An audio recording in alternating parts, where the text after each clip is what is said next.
So, the last of our positional previews of the season, sir. We're just gonna pack it all here into one. We went through all the positions. Now we need to hit special teams. So I knew Peyton Woodring was good, right? Like you vibes, you feel confidence in a kicker. I don't think I've ever looked at his stats. I don't think I knew how good Peyton Woodring was, to be honest. This dude's 42 of 48 in 2 years, 119 out of 119 on extra points. Only 2 players in the country last year who attempted more than 20 field goals had a better percentage than him at 91.3%, 21 of 23 last year.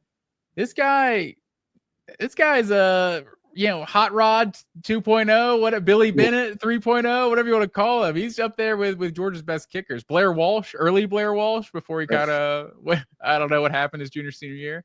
Yeah. But anything to say on Peyton Woodring, sir? Yeah. I mean, Peyton Woodring, like you said, I mean, he lived up to the hype. I mean, I remember his college career. I'm trying to pull up his early game log because I remember he had a tough start because he missed, this is what it was. He missed 2 field goals in the 20s against Ball State in South Carolina in his second and third games. And I remember, that was a big thing that people were talking about. It was like, this freshman kicker that Georgia has is struggling, but they stuck by him. The coaching staff reiterated that they trusted him and they believed in him. And I mean, ever since then, he's been, I mean, I think the numbers that you said kind of speak for themselves. He's as solid as they come.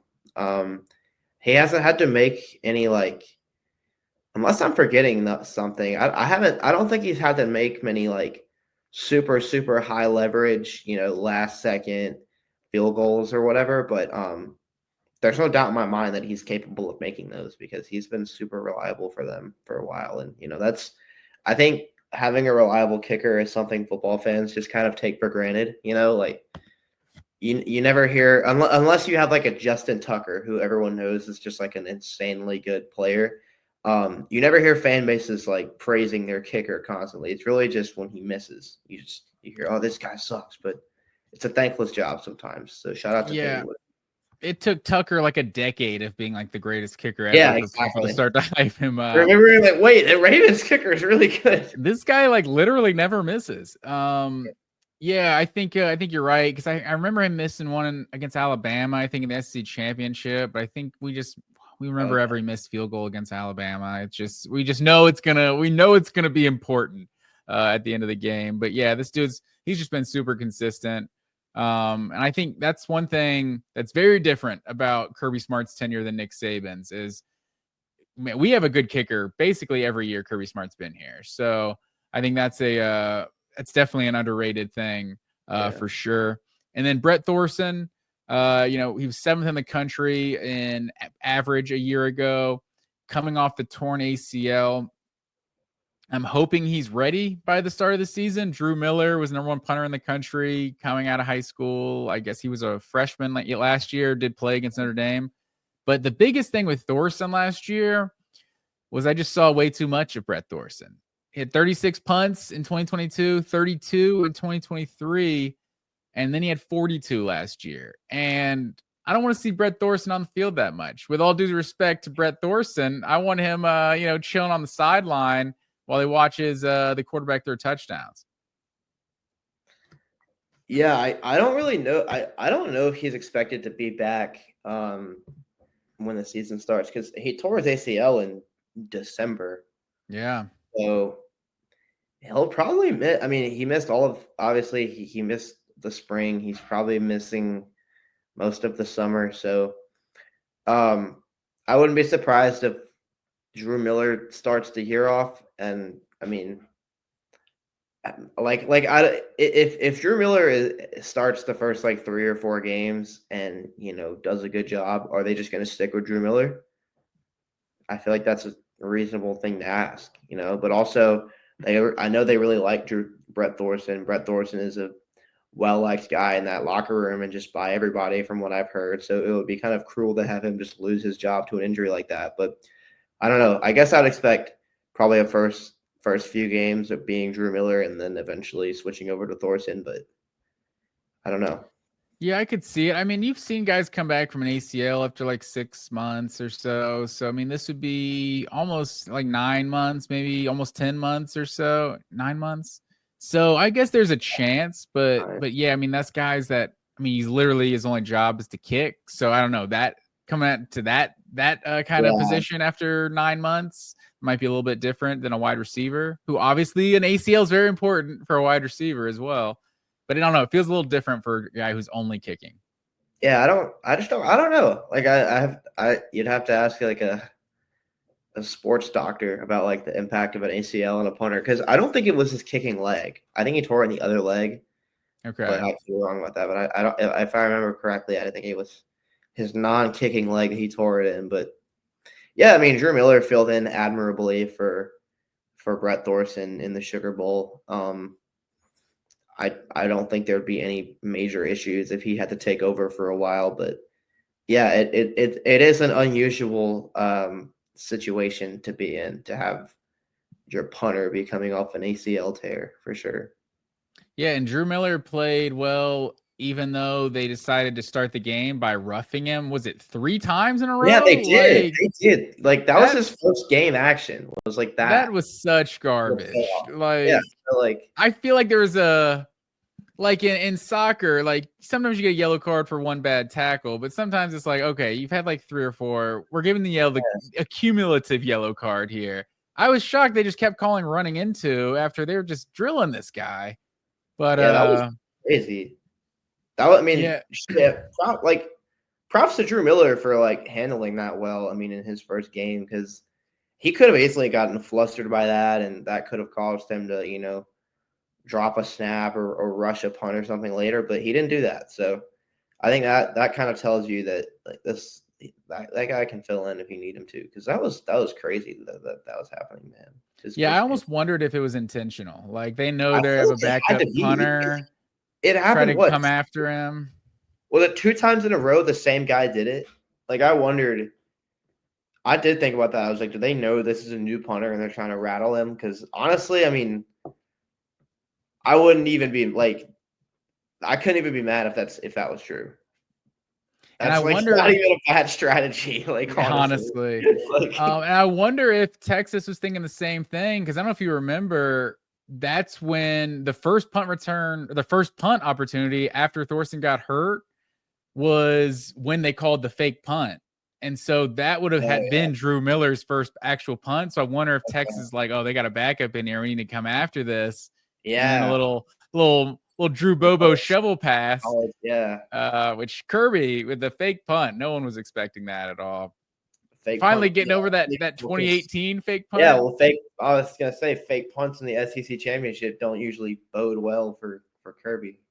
Absolutely. Shout out to Kirby Smart. Yeah, he knows a little bit more than us when it comes to that was a much better play call. Like the big thing about like the Fields one that didn't work was like I still don't know what the plan was there. I'm sure if I went back and I watched it again and you explained it to me like I was 5, I could probably figure out what the play was supposed to be. But the thing I remember about that play being like, what was the plan gonna be? Like when Justin Fields got the snap, who was he supposed to throw the ball to? I'm not sure. I remember he said they were basically calling. Do you remember the same play that Georgia ran against Alabama in 2012? Who did they have throwing it? I want to say it was a tight end. I think Sanders Cummings was the one that caught it. Did Arthur Lynch throw that? I think you're right. Yeah. And Arthur so just Sanders Cummings was just kind of right down the seam, like a gain of like 12 or something. Yeah. I think Kirby said they were calling that same play, but I think he threw Justin Fields under the bus a little bit. I think he said we didn't snap it in time. So then Alabama kind of recovered. But yeah, that play was just, I don't know, the motion they had in the backfield, just nothing happening. It was just, oh man, it was especially not that we need to go down that road, but especially because Hurts had just come in and like led one drive. So like Yeah, Make so like your backup quarterback. Forget them. Yeah, make the backup quarterback drive 80 yards or something. Don't just give it to him at midfield. Like that was just frustrating. Yeah, that Drew Bobo play though, that was beautiful. Like it was such a far cry. Like it was such a crazy like full circle moment. Like seeing Kirby get to like redeem himself because, man, I mean, I'm surprised. If I were him, I would have never called a fake punt in the SEC championship ever again. Ever again. Absolutely. That's why we're built different. He deserves a lot of credit for having the stones of being like, no, I'm gonna try that again. Like, yeah, between that and then calling the timeout to stop the fake punt against Ohio State, he's totally redeemed himself, as Lloyd Christmas would say. Yeah. All right. So in terms of the return game, Anthony Evans led Georgia in both kick returns and punt returns last year. And I felt like Anthony Evans at some point was going to break one. Like I don't know. He had some of that wiggle. I feel like I don't know. He left something to be desired. Georgia's basically not had an elite return man since Mecole Hardman, I would say. Maybe I don't give Mekhi Muse enough credit. He had some solid production, but I don't know. I just don't have the confidence in Mekhi Muse that I did in a Mecole Hardman. Like a Kyrus Jackson. Like Kyrus Jackson was he got what the punt was gonna get. You know, he would return whatever you could get, but he was never gonna break one really. Mecole Hardman felt like he was about to break it like every single time he touched it. But that brings us to go ahead. What were you gonna say? Yeah, I was agreeing with you. Yeah, Mecole Hardman just that dude just I've never seen acceleration like him. He's basically the opposite of Isaiah McKenzie. Isaiah McKenzie was all side to side. Like Mecole Hardman was just straight line, just shot out of a cannon. Mm-hmm. But I would be down for the human joystick as well. Isaiah McKenzie was a lot of fun to watch. He was electric, man. But I think the clear logical candidate to do not only punts but probably kicks as well, it's got to be Zachariah Branch. I mean, this guy led the country, I'm pretty sure, 20 yards per punt return. I'm pretty sure like 10 is a good average for punt returns.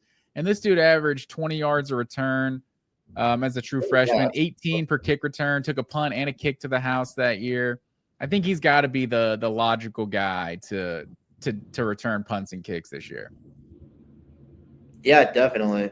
I think he's probably, I mean, like we were just saying, he's probably the most exciting return man Georgia's had since Mecole Hardman.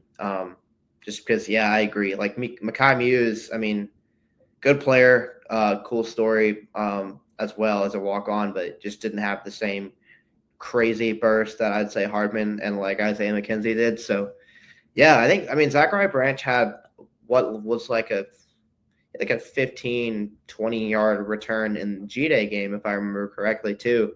So it's like he's already shown it in a Georgia uniform. He did it at SC. Like, that could add a whole different dimension to Georgia's team is if you have a guy that's a threat to score on special teams, because they haven't really had that in a while. For sure. And just all around it's one thing, like USC kind of had their struggles last year. And so you see his offensive production like wasn't what it was as a freshman. But then it's like the return numbers weren't what they were as a freshman either. Like, I don't know. I don't know if all around he just wasn't as good as he was as a true freshman. But I think, maybe that's defense is keying on him being their USC's kind of star player, and they were able to limit him. Maybe he's not able to be limited as much at Georgia with more weapons. But it'll be interesting to see. I feel like Georgia seems to have running backs a lot at those kick return spots. Like you saw Cash Jones back there a little bit last year. Like I remember like Dejon Edwards returned some kicks. I feel like Kenny McIntosh was the dude who was like close to breaking them every time he touched a kick return. But who are the other candidates you think that could return kicks or punts this year? Yeah, so kicks, I would agree. I would probably expect them to have a running back do it, right? Like, but Cass Jones has done it before. I wouldn't be surprised to see him do it again. Dwight Phillips is another guy with solid straight line speed that they could have back there doing it. far as in the wide receiver room, again, it hurts having Anthony Evans because he was probably going to handle the punt returns. But yeah, I really think I'm going to be kind of disappointed if Zachariah Branch is not returning punts at the very least. Kicks, I don't really care because kickoff returns are just lame anyways, and like how many kick returns do you see a year? But punt returns, Anthony Evans returned like 7 last year or something. Punt returns are the cool ones, and I would like to see Zachariah Branch back there because that could be really exciting. I mean, there's really nothing like a nice punt return, bro. For sure. I wrote down a couple other guys I could see if not Branch, or maybe he gets injured and misses some games, and we see some other guys. I think Sokovie White seems like he could be a candidate to return punts. I know London Humphrey did at least have a kick return in his year at Vanderbilt, so maybe he's a guy who can do it. I forgot about that. But the 2 sleepers I have to return kicks, I don't know if you remember when this was like a social media trend, everyone was going around talking about like their starting 5, like for basketball from the Georgia football team. All the different players were naming who their starting 5 would be. Every single person just about had Jay Bell on their starting 5. Like apparently this dude is just a hooper. Wait, and so Jeremy Bell, the receiver, is it Jeremy Bell? Everyone's calling him Jay Bell. Yeah, he's from Clinch County. That's where he's from Homerville, which is a very small town in South Georgia, but my mom grew up there. It's like sub 2,000 people, so nice. I'm a big Jeremy Bell guy. And this is a walk-on, and he scored a baller. He caught a 30-yard touchdown on G-Day. It was crazy. Yeah, so like I wouldn't rule him out. And then the other one, I mean, if he really is Lad McConkey 2.0, I mean Landon Rolden, maybe he's rocking 84. If he really has the juice that McConkey had, and McConkey returned some punts. He was solid when he was returned some punts. I would like they should have had him do it more though. I know McConkey also just dealt with a lot of injuries, so it was probably best to not have him doing that. But he would have been awesome if he was able to do it more. Yeah, I don't know. Landon Rolden is an interesting one because, I mean, he is an incredible athlete. North Oconee had him just doing everything. But I hope it's Branch, though. I really hope Branch is the guy. I think he has the chance to be the next Hardman, McKenzie type of dude because I didn't realize it until you said it, but Georgia hasn't really had a return threat in a few years. So this could be the year. Yeah, it's been a while. And I think that's just such an underrated aspect of the game of like, you thought you were going to start inside the 20 and now you got the ball at midfield. Like that changes a football game a lot. Not to mention every once in a while taking one to the house. So I'll be interested to see what we do this year. I think, like you said, I think Zachariah Branch is the obvious candidate. So I think injury is probably the only reason he's not Georgia's full-time punt returner and maybe even kick returner because he did that a lot in at USC. But like you said, that just is not nearly as big of an impact as punt returner. You're only going to see a handful of kick returners, a handful of kick returns all season, really. Yeah, kick returns are lame. That's why the NFL changed them. You think kick returns are lame in general, or you just think kicking out of the end zone every time? Kickoffs are just because like kickoff return touchdowns just aren't that aesthetically pleasing. Like you catch it and you just find a seam and you run through it. But a punt return, you catch it, and there's like 5 guys running right at you, and you have to make like 3 of them miss at least. The other 2 guys hopefully get blocked. Like it requires you to like actually put a few moves on people. But kickoff returns, it's like you might have to cut once the whole time. I think they're cool when they happen because it's like, a kickoff touchdown, but like they're not like they don't look as awesome as punt returns do. That's an interesting take. I guess I can understand what you're saying. Punt returns are like a blank canvas for an artist, and he's just freelance. It's like the coolest play in sports, in football at least. No, it really is. The kick return is just such a response, though. It's like you just scored a touchdown, boom, we just take it back. Or we're starting the half or starting the dude. I was at the Sugar Bowl. I remember. I mean, that changed the game. Like that was it. They basically, that was all Notre Dame needed to do at Like it that did, point. and like what it meant. Yeah, what it meant to the game was like, yeah, it was an incredible just like punch to the mouth from Notre Dame, but also like it was just a guy catching the kickoff and running, and Georgia just couldn't tackle him. Yeah, but you got to But give him credit. You got to give him credit for the. give him credit for. I mean, yeah, following the blockers, hitting the hole, being insanely fast, faster than I could ever be in my life, and I think he definitely did make a guy miss or something, but like, it's not as much of an. Just objectively, I just don't think it's as much of an insane individual effort as a punt return touchdown. Yeah, I agree with that. Definitely more of a team. You gotta block your blocks. And probably the kick, the most likely the kick team probably did something wrong, and a guy was in the wrong lane or something like that. But they're both still exciting. But I'm with you. I'll choose a punt returner over a kick returner for sure. Mm-hmm. And I feel like punt returner. When was the last time Georgia had it? Like Brandon Boykin. Like I feel like I see a lot of other teams with defensive backs. Had one. The defensive backs that just are those all around players. A Patrick Peterson, Tyrann Matthews that return punts as well. Like that's always awesome. Yeah, I do like when there's a guy like that. Devin Hester was just so good at returning. It's like I don't think you really need a position. That's technically what Mecole Hardman was, because he was a DB when he was as a freshman, but then he moved to